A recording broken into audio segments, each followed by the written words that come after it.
doing this most often. Today's economic report delivers some good news about Minnesota's economy while foreshadowing our challenging work ahead over the next several months.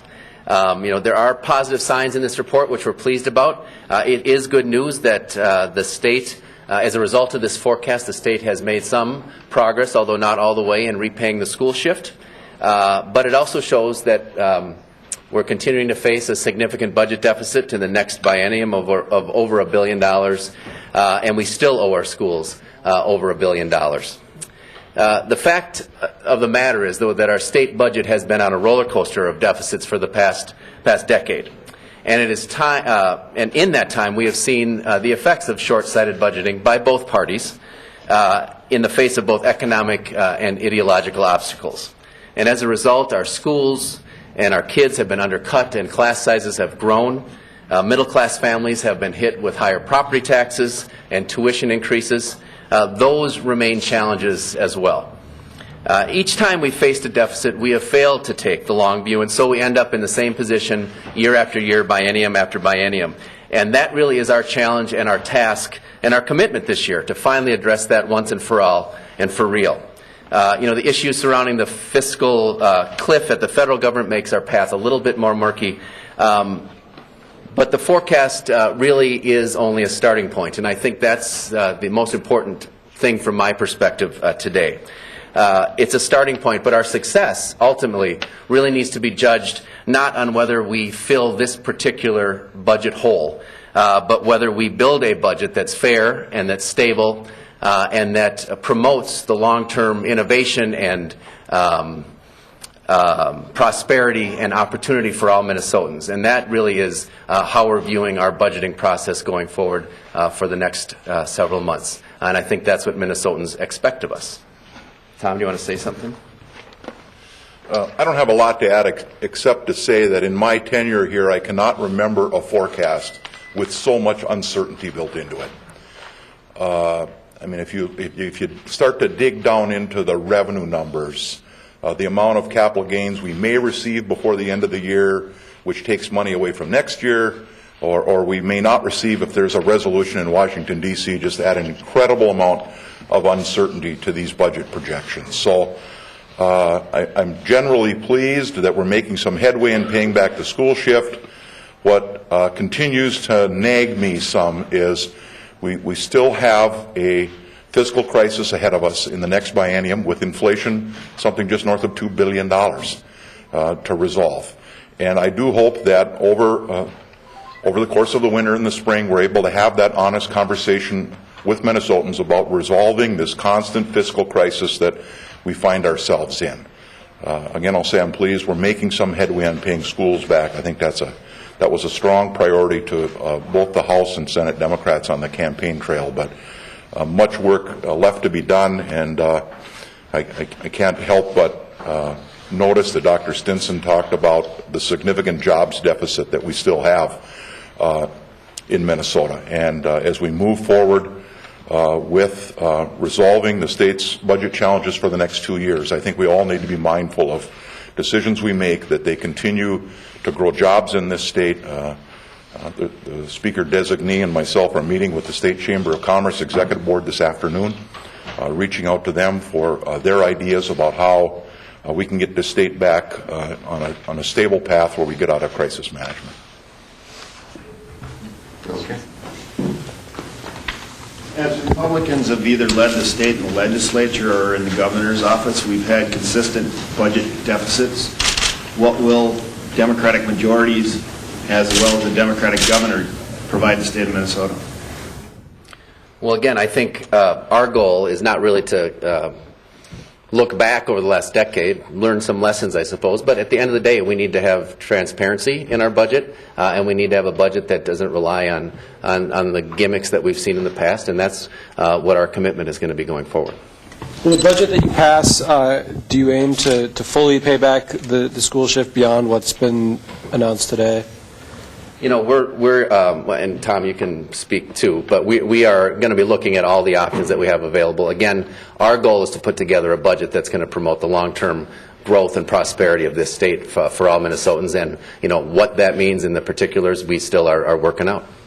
So to get off the roller coaster, won't it require some combination of budget cuts and tax increases?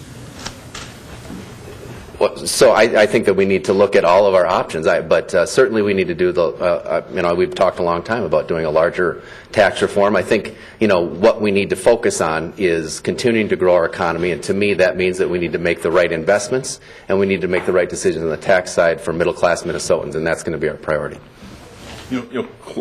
Relative to tax reform, we heard all across the state that the growing reliance on property taxes is a real problem. And we heard it loud and clear last year from the Chamber of Commerce here at the Capitol in this room when they talked about what's happening to property taxes on commercial industrial property. So and the commissioner has been around the state, I believe, Commissioner of Revenue in 100 different places, meeting with Minnesotans about Minnesota's revenue system. Minnesota's revenue system is broken, and it's in bad need of reform. We have this growing reliance on property taxes, largely driven by the need for voter-approved operating levies in schools. And really the state, I believe, over the last decade has shirked its obligation to our K-12 school system and really left school districts to fend for themselves and go and try get voter-approved levies passed. And I do hope we can break out of that cycle of forcing school districts to go out and raise taxes at the local level with what should be a state obligation. And let me just say, I think it's very preliminary to talk about any thoughts that we have relative to what a state budget proposal may look like based on all the uncertainty here. And the governor, I know, has been asking his departments to come up with some cut scenarios. And I expect that based on this forecast, you're going to see a governor's budget that's going to have additional cuts in it. And then it will be up to us in the legislature, once that budget comes out, to then digest what the governor has proposed, take public testimony on that, and then move forward with some more concrete numbers in February. What's your perception of the forecast? The experts up here said it's not a gloomy forecast, that there is growth, that there's wage growth, but the fiscal cliff was the ultimate doom, according to Dr. Stinson. Well, Dr. Stinson's a much better phrase turner than I am, I suppose. Like I said at the beginning, there's good news in this budget. The economy is moving in the right direction. We were able to, the state was able to pay off some of the school shift, but that doesn't diminish both the budget challenges that we face and the challenges that fit within the larger context of, I suppose, the budget. What are we going to do to make sure our education system is top-notch in the world? What are we going to do to make sure that we're delivering on these goals of property tax relief for middle-class Minnesotans? Many of the big challenges that we talked about before remain because they're challenges for our state in general. And so we're going to take those challenges on in the next biennium and do it in a serious way, a transparent way, and one that sets up a budget that's going to work for all Minnesotans. Senator, on the revenue side, is it likely that we will see a proposal from the governor for higher taxes on the wealthiest Minnesotans and then some broadening of the sales tax base? I would expect that the governor's going to come with something on the higher wage earners. It's certainly what he campaigned on. I think at a recent press conference we were at with him, he called it a principle. Clearly he has to put a budget together with inflation with a $2 billion deficit. I expect that he cannot do all of that with just cuts, that there's going to be some revenue in that, and I expect there'll be a piece of it, not all of it, but a piece of it will likely, I would think, be a higher income tax on high wage earners. Would you like to see a lower sales tax rate and a broader sales tax base? Is that something that you would be in support of? And would that raise more revenue? Well, I think generally speaking, Minnesota's per capita sales tax collections are kind of in the middle of the pack of states, and there's probably some room there.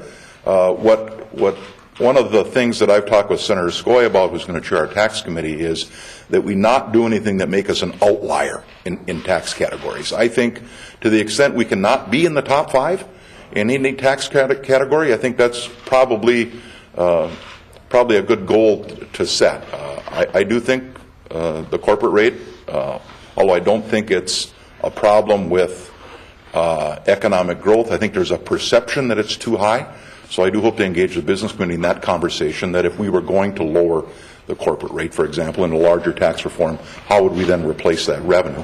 And I guess we're going to find out a couple things here. One is whether the Republicans are willing to work with us bipartisanly. I certainly hope that they're willing to do that, but if they're not willing to do that, I really strongly hope that the business community is willing to work with us on a reform proposal that at the end of the day, when we get it signed into law, doesn't do anything to slow down the very minimal economic recovery that we have. Just one final thing, could that include a sales tax on clothing? We are kind of an outlier by not taxing clothing. Is that something that is too much of a sacred cow in Minnesota now? It seems unlikely. I mean, even though I think it's probably the right policy, it's not as regressive as a general sales tax, but it's important to the Mall of America. They're international marketing. They use that. I think there's a lot of conversation has to happen in this room and around the state before we talk about significant policy changes like that. Since you say it's $2 billion based on current law, what anticipation do you have for changes in law that could change the numbers?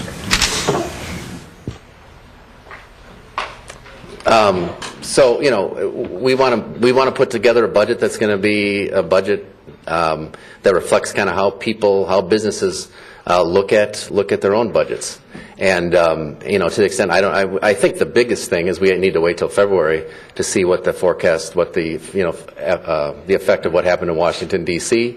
And other things, how the economy has changed in those intervening 3 months affects our state budget before we make any final decisions. I think the thing you need to remember is this forecast. The assumption is we're not going to go off the fiscal cliff. The assumption is there is going to be agreement in Washington, D.C. That seems a little optimistic to me, but they are assuming, based on what I'm reading and seeing today, but remember now, the assumption is there is going to be an agreement. That's where the great risk comes. Recent days, there have been a series of task force reports that are requesting more money for education, transportation, interest groups asking for more money for early education. What are you telling those groups that they can expect? What they can expect is that we're going to listen very closely and look very hard at the proposals that everybody has come forward, and we're going to listen to Minnesotans and take into account. The fact of the matter is we've come through 10 years of both difficult budgets in terms of kind of the roller coaster effect, but also 10 years of largely austerity, and we need to take that into account as we move forward. Why are you so reluctant to talk about raising taxes?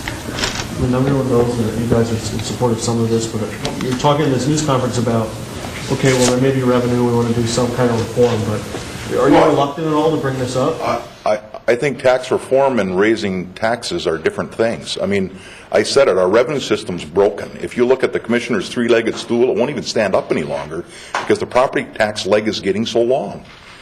So as we try to put some balance back into the revenue system and reduce the reliance on property taxes, there will have to be some revenue come from someplace. So some taxes may go down, some may go up or be broadened. We don't know what that looks like yet. We simply have to wait, and it's the commissioner that's been all over the state in 100 different communities talking to Minnesotans, and a lot of them have been business people. A lot of them have been chambers of commerce. In International Falls, he came to a chambers of commerce meeting that I hosted.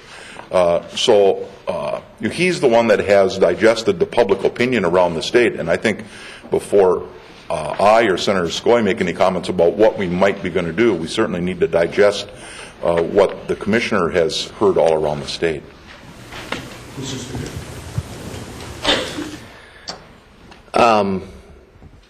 I think Tom hit the nail on the head. What I would say is that we want to make sure that we are creating a tax system that's fair to middle-class Minnesotans, and that could include all kinds of things. And at the end of the day, as we look at building this large budget, taxes are only one component of what our budget looks like. If we want to put a budget that's going to work for middle-class Minnesotans, we need to look at all pieces of that, and each of these things are just means to that end. One of my former Speaker of the House, Speaker Swigum, often said, what our job here is all about: balance, balance, balance. And I think that that's probably a good lesson for us to take going forward. Thank you. All right, thanks.